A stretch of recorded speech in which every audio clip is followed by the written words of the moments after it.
6:26 here, Big 550 KTRS. Our guest is Dr. Charles Pearson, who is the new superintendent of the Normandy School Districts. And let me just make note, that last question about the school lunches, I was talking about the Ferguson school districts when they closed, but I was talking about the type of kids they have and the problem kids that are, and the troubled kids and the different types of kids who are coming into the schools. You wanted to add on something, that the last comment. I did. As I was talking about the need for wraparound services for children and some of those things that often get in the way of their learning, I wanted to be sure and clarify that I believe, and my team believe, and the teachers believe, all children can learn.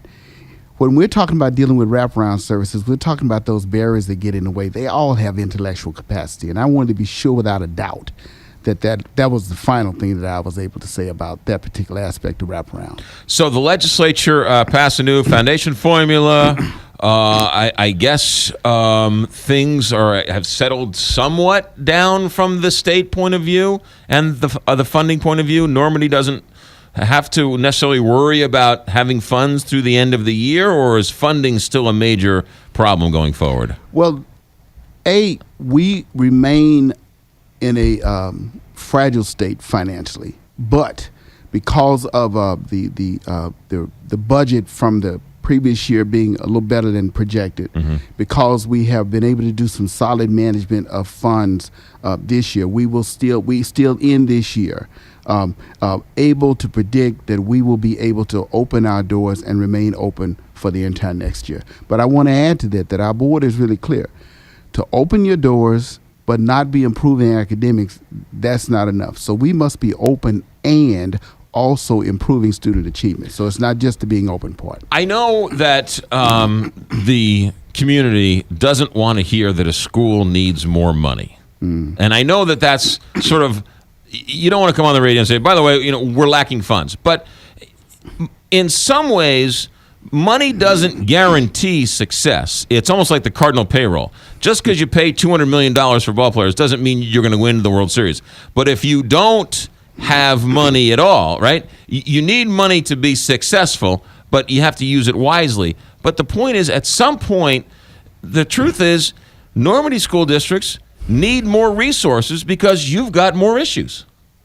That's a fair assessment, but I will say that our board at this point is being sure that we are very, very diligent about the resources we have.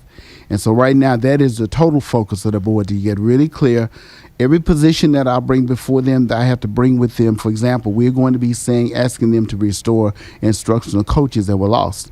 And rightly so, the board challenged me with, okay, let's talk about that. What would be the specific role of those coaches? What will be the expertise that's going to be needed? Do we need to have all of them come back at once? So that is the place where the board is right now. Acknowledging the fact that funding is always there, we must be sure we can look everyone in the face and say we're making the valid use of every dime we have right now. Other schools don't have to worry about, checking the tax receipts to see if the doors are going to be open by the end of the year.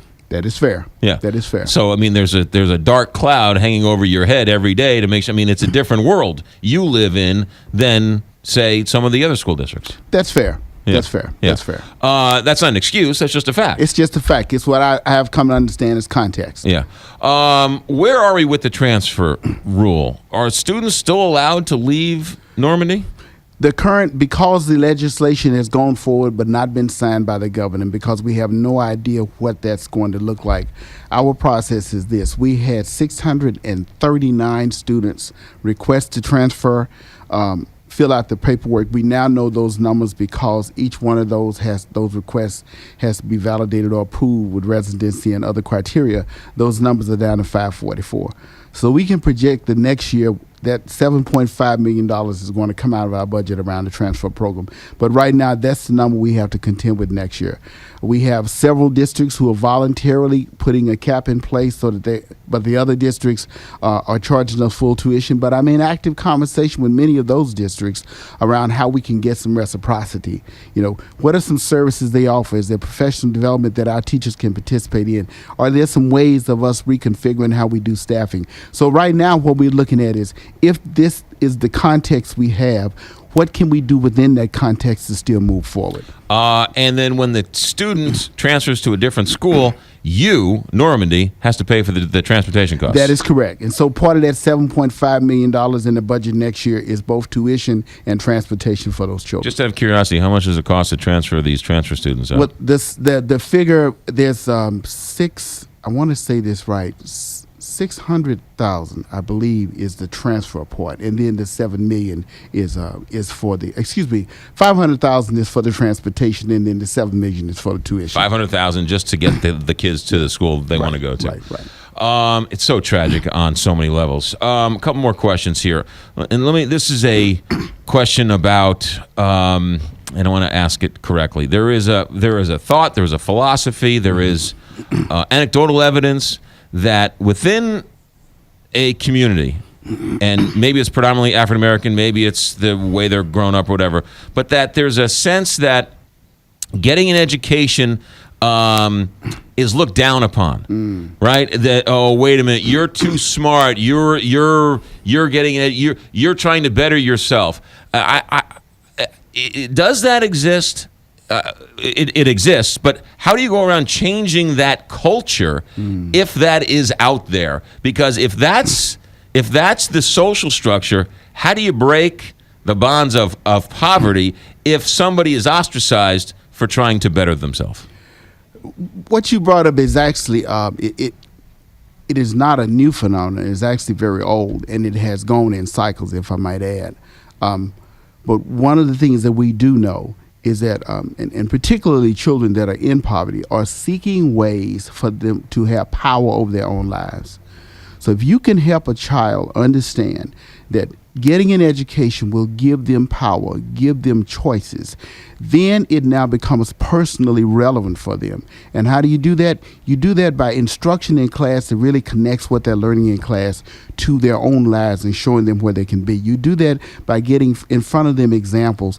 I sometimes have thought that the conversation about role models was overrated. It can't just be role models, but role models play a role in showing children what's possible. It's about helping children understand what's possible for them.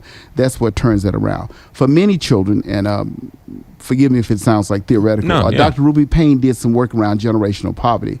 If a child is in the third generation in their neighborhood and has not seen anyone go to college or achieve the American dream, they don't know that that dream exists anymore. So what you have to do is change that context and keep reintroducing to them a new vision, but also working in your schools to show them that and partnering.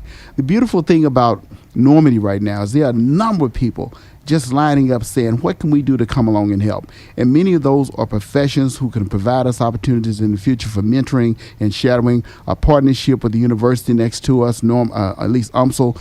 All of those ways can help children beat that phenomenon that you're talking about. So if they don't see a Dave Stewart from Worldwide Technology, they don't know that a black man can run a major company and be a CEO and be a billionaire. They don't know that. They don't know that. And it's seeing him, but also helping them hear his story, but seeing how what they already know can become.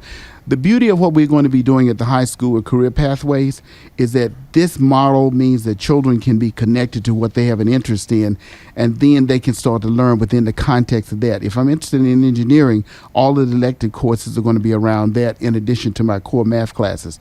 Then they get a chance to go see, they get a chance to be mentored, and they know this is possible for me. Dr. Charles Pearson, I'm going to ask you a question that I don't know if you've ever been asked, but I'm going to ask you it anyway. The new superintendent of the Normandy School Districts. If you could wave your magic wand and you could set up a school district any way you wanted, money is no object. Oh, wow. What would you do? I would have a school district that had effective partnerships with community members, social agencies that could come in and support children on site with what they need. I would have a school district that did have that 100% effective staff, meaning they were solidly trained and not just in their content and not just in effective teaching strategies, but also that they are culturally responsive, because we have an urban population and that urban population has different needs. I would have the technology there, but technology has to be rooted in being used to make teaching more realistic for children, not just bells and whistles, but actually more engaging for them. I would have partnerships where college professors are coming in and lecturing, where there's partnership and collaboration with the other districts around us serving the like population.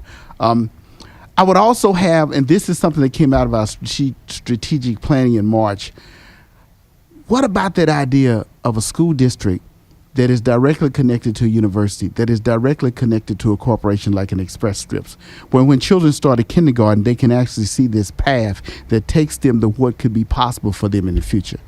So I would have leaders who are rooted in understanding what it means to be urban educators. And I keep coming back to that because there is a difference, not in the intellectual ability of children, but in where those children come from. So I wouldn't have, and I hope I'm clear about this, and if my dream school district would be right where we are, serving these kinds of children, but preparing them to be ready for the 21st century. Sounds like a lot of those things, money isn't needed. Money is needed, but it must be used strategically. And I think that's the key. And it must be based upon relationships and real goals. Dr. Charles Pearson, you are always welcome here to tell your side of the story. Thank you. Godspeed. Good luck. Okay. And you have a Herculean task, but we wish you all the best, and we'll be here to help out any way you can. I appreciate it. I appreciate the opportunity to share today. You got it. Dr. Charles Pearson, new superintendent of the Normandy Schools, 938, Big 550.